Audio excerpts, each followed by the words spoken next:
नमस्कार मित्रों, आज हम आपसे मंगल ग्रह के बारे में बात करेंगे कि मंगल ग्रह यदि मेष लग्न राशि में जिस भी भाव जिस भी घर में बैठते हैं तो क्या फल देते हैं जब उनकी दशा आएगी, या अंतर या परंतर। हमने पिछले वीडियो में पहले घर से लेकर 8वें घर तक की चर्चा की हुई है। आज हम लोग आपसे 9वें घर से लेकर 12वें घर तक मेष लग्न राशि में यदि मंगल बैठते हैं तो क्या फल देंगे।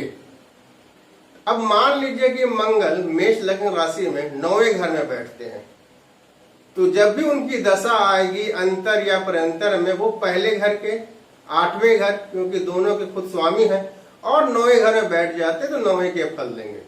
तो इस प्रकार यदि हम देखते हैं तो 1, 8, 9, यदि हम लोग बीमारी के बारे में, स्वास्थ्य के बारे में बात करें तो छोटी मोटी बीमारियां हो सकती है, लेकिन 9वां घर है तो उस बीमारी से हम लोग बहुत जल्दी रिकवर हो जाएंगे। यदि हम लोग एजुकेशन की बात करें तो 9वां घर हमें एजुकेशन, शिक्षा भी बताता है, तो जातक की एजुकेशन अच्छी रहेगी। यदि हम लोग प्रोफेशन, कैरियर की बात करें तो ये कुछ नहीं बताता है। यदि हम लोग मैरिज की या संतान उत्पत्ति की बात करें तो ये कुछ नहीं बताता है। यदि हम लिटिगेशंस की बात करें तो सिंगल सिर्फ 8वां घर है। यदि और कोई बुरे घर जैसे 6ठा या 12वां जुड़ जाए तो लिटिगेशन या कानूनी कार्रवाई में फंसने की संभावना बनती है, लेकिन यहाँ इस कंडीशन में नहीं बनती है। अब हम लोग देखते हैं कि मंगल 9वें घर में किनके नक्षत्र में वो बैठे हुए हैं। तो 9वें घर के जो नक्षत्र होते हैं वो होते हैं मूल, पूर्वाषाढ़ा और उत्तराषाढ़ा। मूल नक्षत्र के जो स्वामी हो गए केतु हो गए, पूर्वाषाढ़ा के जो स्वामी हो गए वो शुक्र हो गए, और उत्तराषाढ़ा के जो स्वामी हो गए वो सूर्य हो गए। अब मान लीजिए यदि वो उत्तराषाढ़ा के नक्षत्र में बैठे हुए हैं मंगल, तो वो अपने फल तो देंगे ही, साथ में अपने नक्षत्र के स्वामी के भी फल देंगे, मतलब सूर्य के भी फल देंगे। तो सूर्य क्या बता रहा है इस लग्न की राशि में, वो 5वें घर का स्वामी है, और मान लीजिए 4थे घर में यदि बैठ जाते हैं तो हम कह सकते हैं कि इस जातक की स्वास्थ्य संबंधी जो भी समस्याएं हैं नहीं आएगी। इस जातक की जब भी मंगल दशा आएगी तो इनकी शिक्षा अच्छी रहेगी, क्योंकि 4था घर, 5वां घर, 9वां घर दिखा रहा है। ये तीनों घर हमें शिक्षा को बताते हैं। यदि हम लोग देखें कि इसके प्रोफेशंस के बारे में, कैरियर के बारे में, तो न्यूट्रल है। मैरिज कुछ बताता नहीं, चाइल्ड बर्थ कुछ बताता नहीं आपको। हाँ, 9वां घर इन्वॉल्व है तो इसमें लंबी दूरी की यात्रा का योग बनता है। यदि हम लोग गोचर में चेक करेंगे, यदि गोचर में यदि मैक्सिमम प्लेनेट या एक साथ किसी घर में बैठे हों या देख रहे हों तो जातक की लंबी दूरी की यात्रा हो सकती है। अब मान लीजिए कि मंगल मेष लगन में 10वें घर में बैठते हैं, तो मेष लगन में 10वां घर मंगल के लिए दिग्बल प्राप्त करता है, प्लस ये इस घर में बलवान भी होते हैं। साथ में यदि हम लोग पंच महापुरुष योग के बारे में पढ़ेंगे आगे, तो यदि मंगल मेष लगन में 10वें घर में बैठते हैं तो ये पंच महापुरुष योग भी बताता है। हमारे भारतीय ज्योतिष में रोचक महायोग, मतलब जब भी मंगल की दशा चलेगी तो इस जातक की तरक्की होने की संभावना है, बहुत ऊपर उठने की संभावना है। ये नेम, फेम, स्टेटस का 10वां घर ये सब बताता में बहुत ज्यादा तरक्की होगी। तो क्या सही में यदि मंगल मेष लग्न राशि में 10वें घर में बैठते हैं तो रोचक महापुरुष योग बनता है?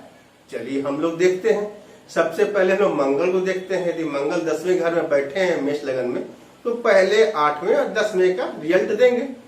हाँ, तो इसमें 8वां घर आपको हो गया लेगेसी मनी का घर हो गया, आपको इंश्योरेंस मनी हो गया, आपको लॉटरी हो गया, प्रोविडेंट फंड हो गया, आपको मतलब गुप्त विद्या हो गया, गुप्त धन हो गया, गुप्त ज्ञान हो गया। ये सब में वो बढ़ोतरी करेगा। 10वां घर क्या है, नेम, फेम, स्टेटस को बढ़ाता है। तो यदि आप इस सब फील्ड में जाते हो, यदि किसी कारण कोई लेगेसी मनी मिलने की संभावना है तो ये बताता है कि आपको मिलेगी। यदि आपका इंश्योरेंस का मनी है वो मिलने की संभावना जो आपने कमाया नहीं है। अब हम लोग देखते हैं कि वो किसके नक्षत्र में बैठे हैं 10वें घर में। क्या उसका नक्षत्र भी हमें रोचक महापुरुष योग बताता है?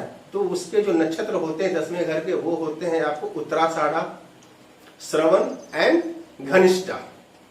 उत्तराषाढ़ा के स्वामी सूर्य हो गए, श्रवण के जो स्वामी हो गए चंद्रमा हो गए, और घनिष्ठा के स्वामी वो खुद मंगल है।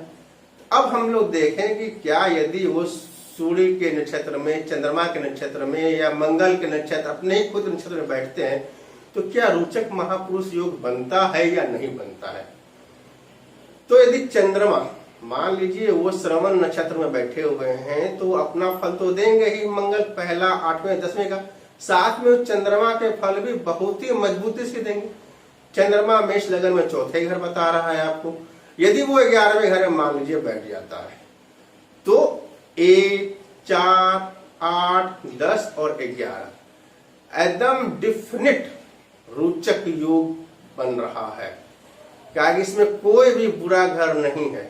जो 8वां घर है उसे हम लोग बुरा मानते हैं, लेकिन हम लोग गुप्त धन के लिए, गुप्त ज्ञान के लिए यदि जातक उसमें लगता है तो उसको बढ़ाता है, उसकी इच्छा पूर्ति, इसकी डिजायर को पूरा करता है। प्लस यदि हम लोग इसे हेल्थ में देखें तो हेल्थ के लिए भी ये अच्छा है। यदि हम लोग एजुकेशन या शिक्षा देखें तो न्यूट्रल बता रहा है, कुछ भी नहीं बता रहा। 4, 11 एक बता रहा, जो मतलब जातक यदि पढ़ाई लिखाई में अच्छा करेगा, A+ तो नहीं, A डिविजन लाएगा, A ग्रेड नंबर लाएगा, 90 के आसपास के नंबर आएंगे यदि कोई एग्जाम देते हैं। प्लस 10वां 11वां घर इन्वॉल्व है तो प्रोफेशन कैरियर के लिए बहुत अच्छा है। लिटिगेशंस में यदि कोई लिटिगेशंस इनको पिछली दशा में लगा है तो इसमें से वो उबर सकते हैं, कानूनी दावपेच से वो बाहर आ सकते हैं। ट्रेवल नहीं बता रहा है कुछ आपको इसमें। प्लस मैरिज भी नहीं बता रहा है, एक तरह से मैरिज निगेटिव कर रहा है। क्योंकि यदि जातक की यदि प्रोफेशन कैरियर लाइफ बहुत अच्छी होती है, जनरली देखा गया है सारे के कुंडली में जिनकी भी प्रोफेशन लाइफ कैरियर लाइफ अच्छी होती है उनकी मैरिज लाइफ थोड़ा सा खराब रहती है। वो अपने काम के सिलसिले में हमेशा घर से महीनों महीनों दूर रहते हैं, या घर में भी रहते हैं तो बहुत बिजी रहते हैं, अपने परिवार के साथ समय व्यतीत नहीं कर पाते। इसलिए कहा जाता है कि जिनकी यदि प्रोफेशन लाइफ अच्छी होती है उनकी मैरिज लाइफ खराब होती है। मैं ये नहीं बोल रहा हूँ कि मैरिज लाइफ पूरी टूट जाती है, नहीं टूटती है। जब तक पूरा घर मैरिज का नेगेट वाला घर ना हो, पहला, छठा, 10वां, साथ में 8 और 12 भी होना चाहिए, तब हम कह सकते हैं कि इसकी मैरिज लाइफ टूट सकती है, डाइवोर्स हो सकता है, तलाक हो सकता है। यदि शादी नहीं हुई है तो इस जातक की इस दशा में, अंतर में या प्रंतर में शादी नहीं होगी। अब मान के चलते हैं कि यदि मंगल हमारे मेष लग्न राशि में 11वें नंबर में बैठते हैं, 11वां नंबर भी अच्छा, पहला 8 और 11 सारे चीज को वो उठा रहा है। लेगेसी मनी को देखा, 8वें घर से इन्वॉल्व जितने भी कैरियर से, जितने भी प्रोफेशन से, जितने भी चीजें, सारे का वो लाभ बताता है। आप यदि उसी तरह देखते हैं कि किसके नक्षत्र में बैठे हुए हैं 11वें घर में, तो 11वें घर का जो नक्षत्र हो गए आपको वो हो गए घनिष्ठा हो गए, सप्तमिशा और पूर्वा भाद्रपद हो गए नक्षत्र। तो घनिष्ठा के जो स्वामी खुद मंगल हो गए, सप्तमिशा के स्वामी राहु हो गए, अब पूर्वा भाद्रपद के जो स्वामी होंगे वो गुरु हो गए। अब मान लीजिए कि यदि मेष लग्न राशि में यदि मंगल 11वें घर में बैठते हैं और पूर्वा भाद्रपद के नक्षत्र में बैठते हैं तो अपने फल तो देंगे 1, 8 और 11 का, साथ में वो गुरु के भी फल देंगे।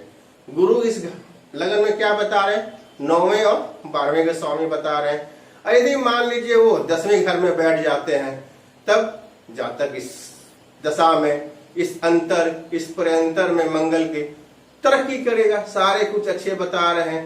8वां 12वां घर भी मेरे को दिखा रहा, लेकिन साथ में 10 और 11 घर भी आ रहा। 1, 8, 11 प्लस 9, 10, 12।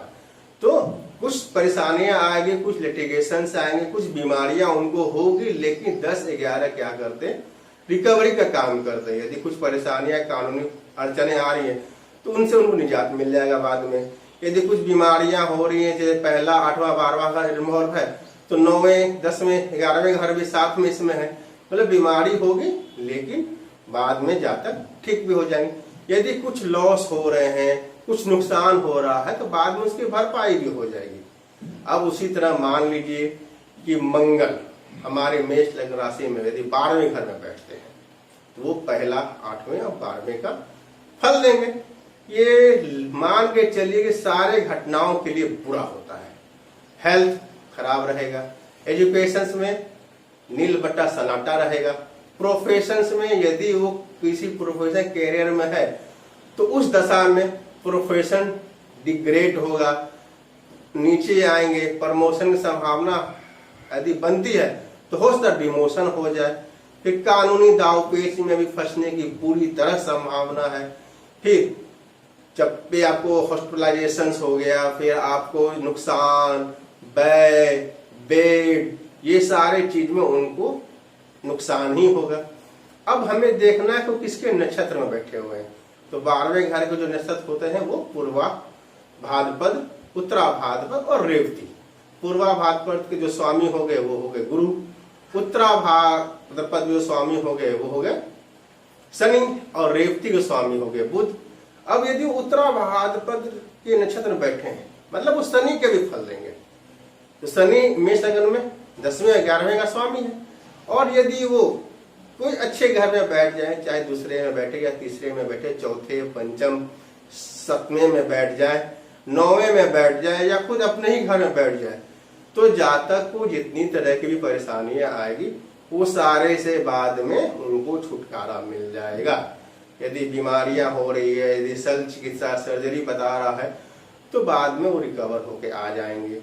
यदि उसके प्रोफेशन कैरियर में कुछ भी परेशानियां आ रही है, लेकिन बाद में यदि कोई अच्छी अंतराल मिलेगी या अच्छी दशा मिलेगी तो वो ऊपर उठ जाएंगे। एजुकेशन अच्छा हो जाए बता रहा है। मैरिज यदि शनि 7वें घर में बैठते हैं तो मैरिज बताता है 7 और 11।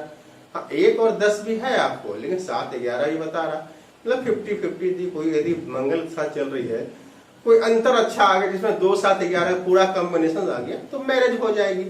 उसी तरह यदि ट्रेवल का आप देखिएगा तो 12वां घर ट्रेवल बता रहा है, 12वां घर विदेश का सेटलमेंट बता रहा है, तो जातक विदेश जाएगा, वहां सेटल होगा, लेकिन वहां बीमारी होगी, नुकसान होगा, फिर रिकवरी होगा। इसी प्रकार हमने मंगल के बारे में देखा कि मंगल यदि मेष लग्न राशि में पहले से लेकर 12वें भाव में जहां जहां बैठते हैं तो सारे के अलग अलग फल होते हैं, कोई मिक्स फल नहीं होता है। अच्छे घर में यदि बैठे हुए, यदि अच्छे नक्षत्र में बैठे हुए हैं तो अच्छा फल देंगे, बुरे घर में बैठे हुए यदि बुरे नक्षत्र में बैठे हुए हैं तो बुरा फल देंगे। हाँ, यदि रोचक महापुरुष योग बन रहा है उसमें मैं देख रहा हूं अच्छे फल देते हैं। साथ में यदि मेष लग्न राशि में यदि मंगल 10वें घर या 11वें घर में बैठते हैं तो बाकी सब घरों से अच्छे फल देते हैं। हमें आशा है कि आपको ये वीडियो बहुत ही पसंद आई होगी, और ये बहुत ही ज्ञानवर्धक वीडियो आपके लिए मैं बना रहा हूँ। यदि अच्छे लगे तो कृपया करके मेरे चैनल को सब्सक्राइब करें, लाइक और शेयर अवश्य करें। साथ में जो बेल बटन दिया हुआ है उसे ऑन करना ना भूलें। जय माता दी।